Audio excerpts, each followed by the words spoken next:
ಕಾಂಗ್ರೆಸ್ ವಿರುದ್ಧ ವಿಪಕ್ಷ ನಾಯಕ ಆರ್ ಅಶೋಕ್ ಹಿಗ್ಗಾಮುಗ್ಗಾ ವಾಗ್ದಾಳಿ ನಡೆಸಿದ್ದಾರೆ.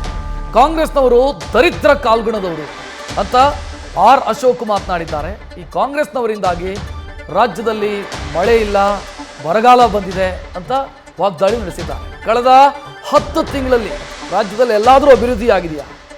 ಬಿಜೆಪಿ ಬಂದರೆ ಮಾತ್ರ ರಾಜ್ಯ ಅಭಿವೃದ್ಧಿ ಆಗುತ್ತೆ. ಈ ಕಾಂಗ್ರೆಸ್ನವರು ದರಿದ್ರ ಕಾಲ್ಗುಣದವರು ಅಂತ ಆರ್ ಅಶೋಕ್ ಟೀಕಿಸಿದ್ದಾರೆ.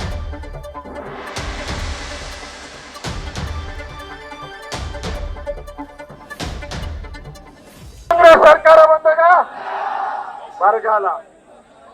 ಈ ಕಾಂಗ್ರೆಸ್ ಅವರು ಈ ದರಿದ್ರ ಕಾಲ್ಗುಣದಿಂದ ಇವತ್ತು ರಾಜ್ಯದಲ್ಲಿ ಬರಗಾಲ ಬಂದಿದೆ. ಬರಗಾಲದಲ್ಲಿ ಅವರು ಹಣ ಬಿಡುಗಡೆ ಮಾಡಬೇಕಾಯ್ತು. ಪ್ರತಿಯೊಬ್ಬ ರೈತರಿಗೆ ಸುಮಾರು 25,000 ರೂಪಾಯಿ ಹಣ ಕೊಡಬೇಕಾಯ್ತು ಪ್ರತಿ ಎಕರೆಗೆ. ಅವರು ಕೊಟ್ಟಿಲ್ಲ. ದ್ರೋಹಿಗಳು ಮೋಸ ಮಾಡಿದ್ರು, ರೈತರಿಗೆ ಮೋಸ ಮಾಡಿದ್ರು. ಇವತ್ತು ನ್ಯೂಸ್ ಫಸ್ಟ್ ನಿರ್ಭೀತಿಯಿಂದ ನಿಮ್ಮ ಪರವಾಗಿ.